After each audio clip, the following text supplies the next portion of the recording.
پہلے سورہ بقرہ کی مختلف آیتوں کا خلاصہ پیش کیا گیا۔ ابھی جو آیت کریمہ چل رہی تھی وہ خالی آدھی آیت پیش ہوئی کہ حضرت ابراہیم علیہ السلام اور حضرت اسماعیل علیہ السلام دعا کرتے ہیں ربنا وابعث فیہم رسولا منہم، اے اللہ ہماری ذریت میں جن کو تو ایمان پہ قائم رکھ، انہی میں سے ایک نبی کو جلوہ فرما، ایک نبی کو بھیج دے، ایک نبی کو مبعوث فرما۔ اب اس نبی کی شان کیا ہے؟ اللہ تعالیٰ حضرت ابراہیم علیہ السلام کی دعا کا ذکر کرتا ہے اور انہوں نے کن کن اوصاف کے ساتھ اس نبی کی آمد کا ذکر کیا۔ یتلو علیہم آیاتک، اے اللہ وہ نبی آئیں تو ان لوگوں کے سامنے جو میری نسلیں ہیں ان کے سامنے تیری آیتوں کی تلاوت کرتے رہیں، تیری آیتوں کی تلاوت کرتے رہیں، یعنی قرآن مقدس پڑھتے رہیں۔ یہی وجہ ہے کہ حضور صلی اللہ علیہ وسلم اور قرآن کا آنا اللہ تعالیٰ یوں بیان فرماتا ہے قد جاءکم من اللہ نور و کتاب مبین، اللہ تعالیٰ نے تمہارے پاس دو چیزیں بھیجی ہیں، پہلی چیز ایک نور آیا، دوسری چیز ایک روشن کتاب آئی۔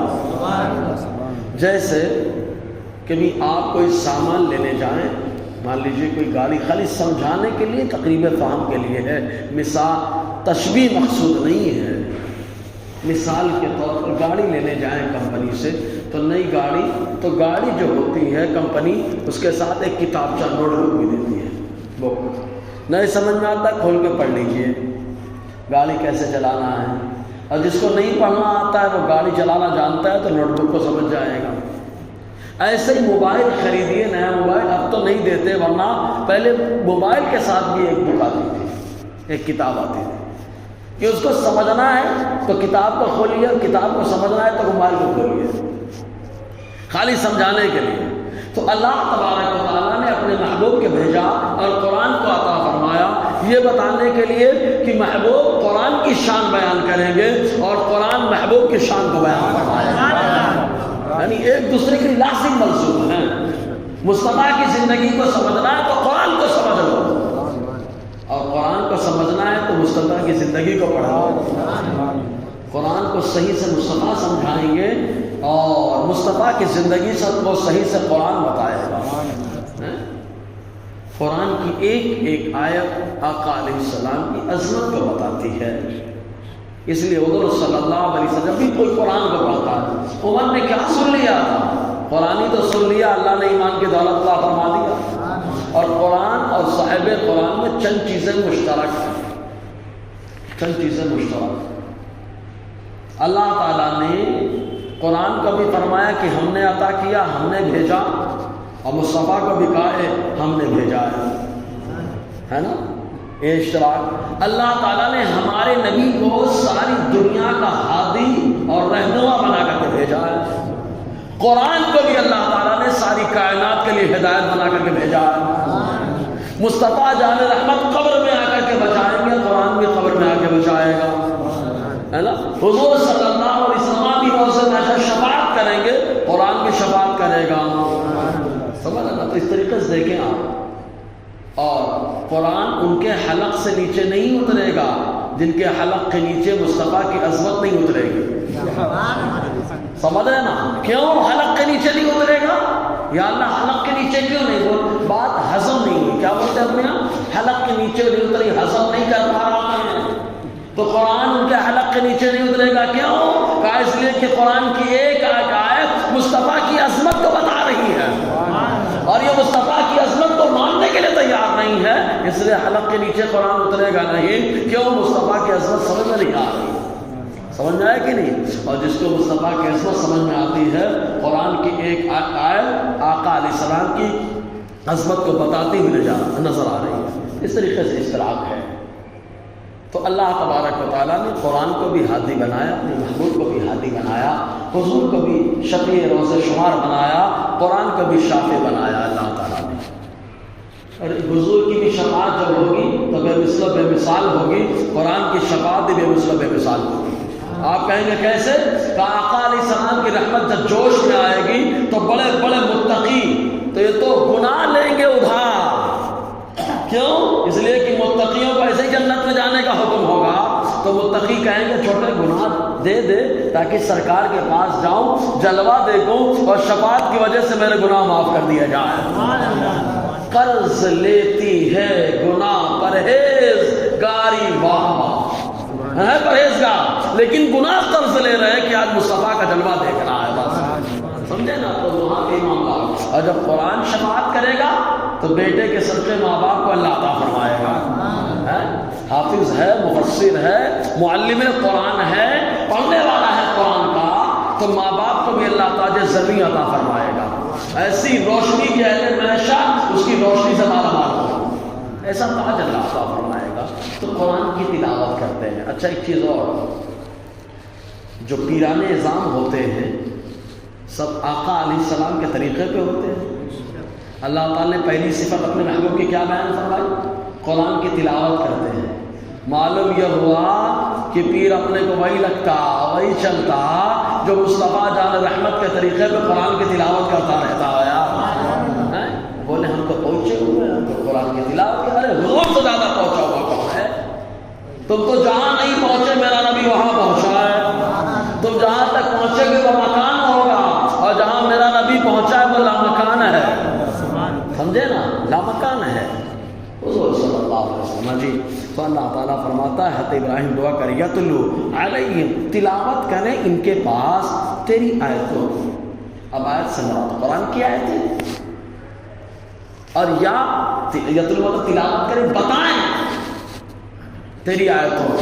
قرآن کی ایک ایک آیت اللہ کی قدرت کی نشانیاں ہیں, اور حضور صلی اللہ علیہ وسلم اللہ کی قدرت کو بیان فرماتے ہیں, قدرت کی نشانیوں کو بیان فرماتے ہیں. اللہ تعالیٰ نے آسمان بنایا, اللہ نے زمین بنایا, اللہ نے انسان کو سب سے خوبصورت بنایا.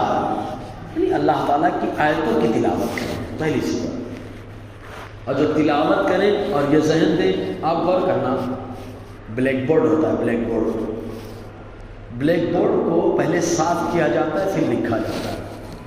تو زمانے جاہلیت کے جو لوگ تھے تو بڑے خطرناک تھے. شراب عام, زنا عام, بدکاری عام, اللہ کے بارے میں سوچ غلط, بت پرستی عام, سب کچھ تو عام ہے. تو اگر ڈائریکٹ عقیدہ ملایا جاتا تو نہیں سمجھ میں آتا.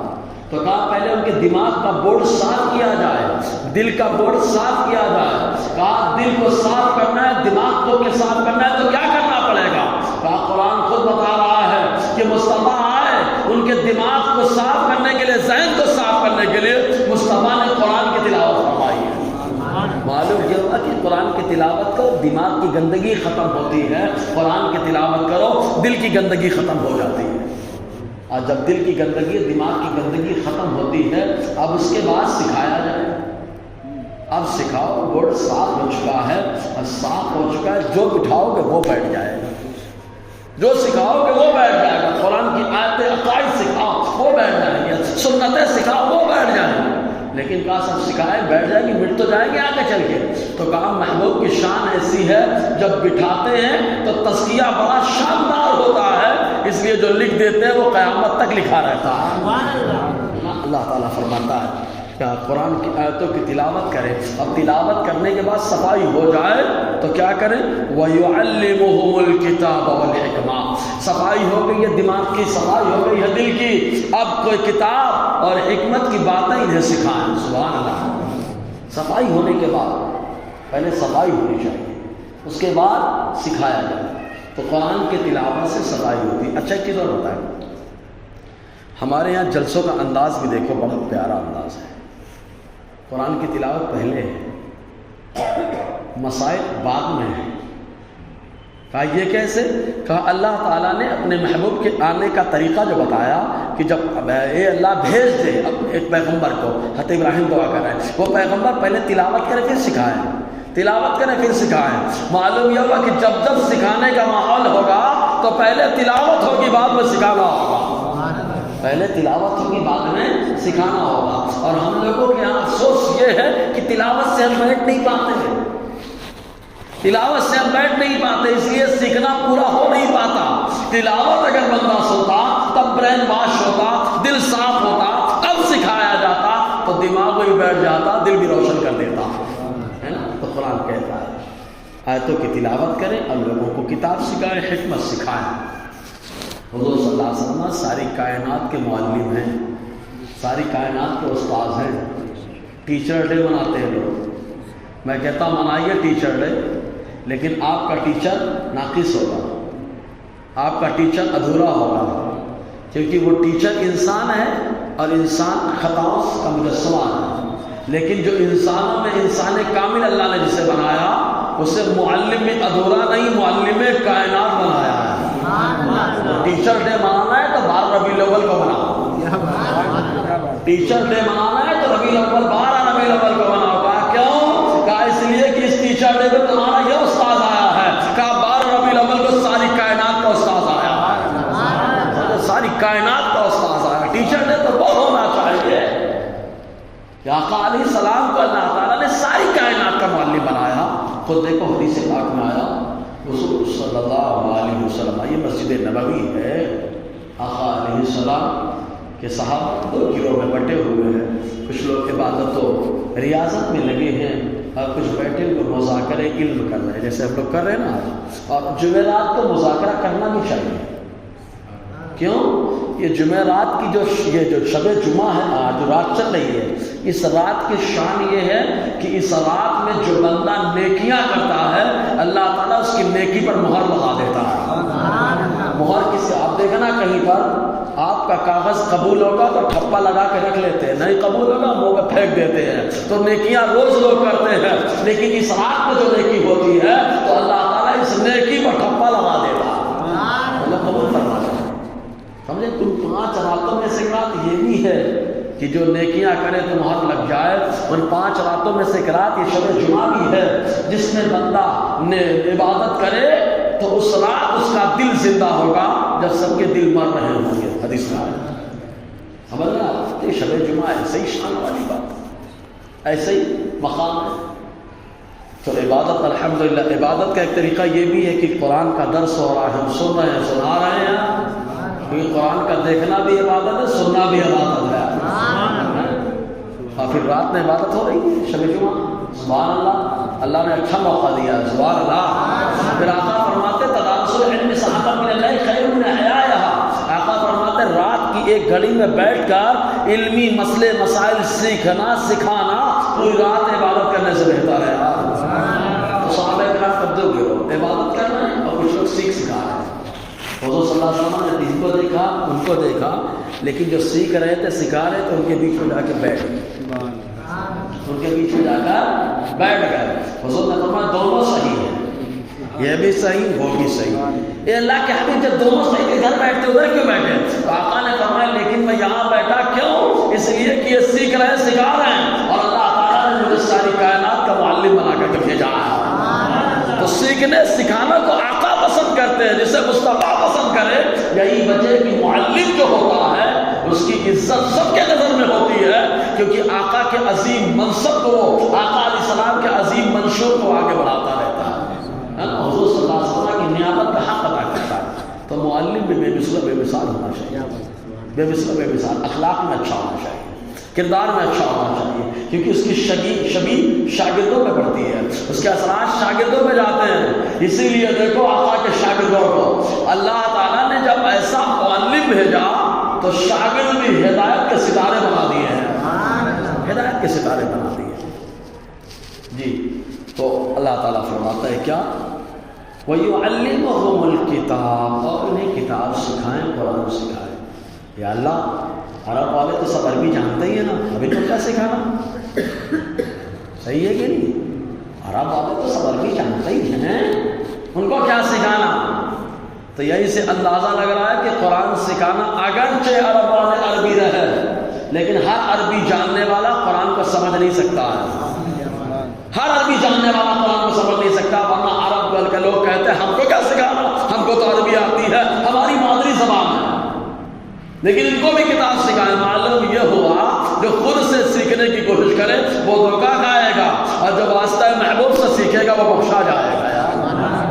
واسطہ محبوب حضور سکھا رہے ہیں قرآن کتاب، کتاب سے مراد قرآن سکھائیں، والحکمہ اور حکمت کی باتیں سکھائیں۔ کہا حکمت سے مراد، کہا سرکار کی سنتیں، سبحان اللہ، سرکار کی ہر سنت میں حکمت ہے، ہر سنت میں حکمت ہے۔ ہمارے یہاں تو ایک سنت بڑی تیزی سے چلتی ہے، میٹھا کھانا سنت، صحیح ہے نا؟ میٹھا کھانا، یا اللہ جب میٹھا کھانا سنت ہے تو یہ کھانے کے بعد شکر کیوں ہو جاتا ہے؟ سرکار کی سنت میں کوئی خرابی نہیں ہے یار، سرکار کی سنت پہ جو عمل کرے تو بیمار بھی ہو اللہ شفا عطا فرماتا ہے۔ اب یہ شکر کیوں بڑھ رہی؟ کہا حضرات میٹھا کھانا سرکار کے دور میں وہ حقیقی میٹھا تھا، زمین کی طاقت سے پیدا ہوتا تھا، اس میں کوئی خرابی نہیں تھی۔ آج جو میٹھا چل رہا ہے وہ کیمیکل والا ہے، بناوٹی ہے، تو بیماریوں کا اڈا ہے۔ یہیں پر نقطہ سمجھ میں آ گیا، جو حقیقی ہوتا ہے وہ شفا دیتا ہے، جو بناوٹی ہوتا ہے بیمار کر دیتا ہے۔ تو جو ایمان بناوٹی ہوگا وہ عوام کو تباہ اور برباد کر دے گا، اور جو ایمان حقیقت میں ہوگا وہ خود بھی آدمی کو کامیاب کرے گا، جہاں جائے گا اس علاقے کو بھی کامیاب کر دے گا۔ حقیقی ایمان ہونا چاہیے، بناوٹی نہیں۔ تو میٹھا کھانا سنت ہے، تو آقا علیہ السلام کی سنتیں مراد ہے۔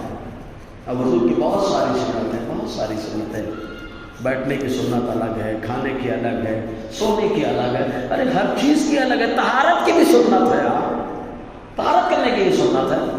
آقا علیہ السلام نے ایسا سکھایا ہے کہ ہم کو کسی کا محتاج بنایا ہی نہیں، پوری زندگی کے اصول سکھا دیے ہیں، روزمرہ کے معاملات سکھا دیے ہیں۔ تو حکمت سکھائیں۔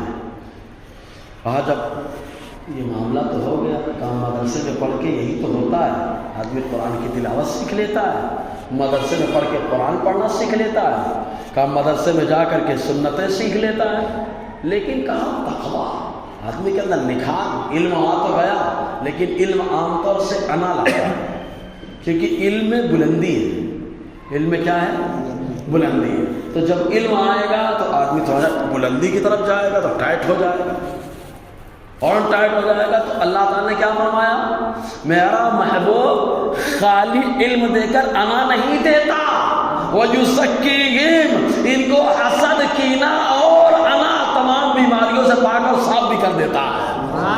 وَيُزَكِّيهِمْ، یہیں سے معلوم ہوا علم حاصل کرنے کے بعد شیخ کی بارگاہ میں جانا ضروری ہے، تاکہ جو انا آنے والا ہے وہ انا ختم ہو جائے، حسد ختم ہو جائے، جلن ختم ہو جائے۔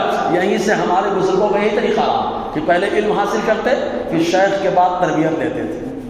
غوث پاک عالم بنے، کتب بنے، سب بن گئے، پھر بھی شیخ ابو سعید مخزومی کی بارگاہ میں پہنچے چلا کشی کے لیے، سبحان اللہ، بھائی نواز حافظ عالم بنے، پھر بھی بیٹھے کہاں؟ خواجہ عثمان حرمینی کی بارگاہ۔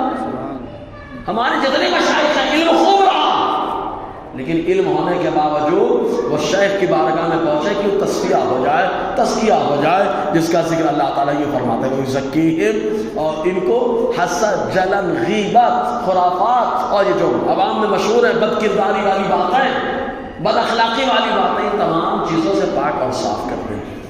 اب سوال میرا یہ ہے، حضور جس کو پاک کرے تو وہ کیا میلا ہوگا؟ حضور جس کے اندر سے انا ہٹائیں وہ اس کے اندر انا ہوگا؟ حضور جس کے درمیان سے حسد ہٹائیں کیا اس کے درمیان حسد ہوگا؟ حضور جس سے بغض ہٹائیں کیا اس کے درمیان بغض ہوگا؟ اے اللہ کے حبیب آپ نے کس کو سنوارا ہے؟ تو ذہن ملے گا کیا جتنے صحابہ مصطفیٰ نے ان کو سنوارا ہے۔ یہی سے معلوم ہوا صحابہ قرآن کی تلاوت بھی کرتے ہیں، قرآن سیکھتے ہیں، حکمت سیکھتے ہیں، وَيُزَكِّيهِمْ، اور مصطفیٰ نے انہیں صاف ستھرا بنا دیا، کلیئر بنا دیا، ان کے اندر کوئی خامی نہیں ہے، مصطفیٰ نے صاف کر دیا ان کو۔ ارے یار میرا نبی خالی، اب آپ کہیں کوئی ٹائم کم پایا تو کیسے صاف ہوا ہوگا؟ ہم کہیں گے مصطفیٰ خالی قدم رکھتے ہیں، گندی چیز بیماری کا اڈا بھی شفا خانہ بن جاتا ہے یار۔ مدینہ شفا خانہ بنا تو اس نے جلوہ مصطفیٰ کو دیکھا، محبت کی نظر ڈال دی، اللہ نے ساری گندگی کو دور و صاف کافر کروا دیا، ختم فرما دیا۔ وَيُزَكِّيهِمْ إِنَّكَ أَنْتَ الْعَزِيزُ الْحَكِيمُ، اے اللہ ایسا محبوب بھیج جو تلاوت کرے، کتاب سکھائے، حکمت سکھائے، ان کے تصفیہ کرے، اور اے اللہ تو بھیج سکتا ہے، کیوں؟ إِنَّكَ أَنْتَ الْعَزِيزُ، کیونکہ تو غالب ہے، کیونکہ تو کیا ہے؟ غالب ہے، تو غالب ہے تو بھیج سکتا ہے مولا۔ اور اے اللہ یہ سب میں دعائیں کیوں کر رہا ہوں؟ تو جانتا ہے الحکیم، کیونکہ تو خود حکمت والا ہے، تو خود حکمت والا ہے مولا، کیوں یہ دعا کر رہا ہوں؟ تجھے سب معلوم ہے۔ بہرکیف انشاءاللہ آگے اور گفتگو رہے گی۔ اللہ تعالی ہم سب کو فیضان قرآن، برکات قرآن سے مالا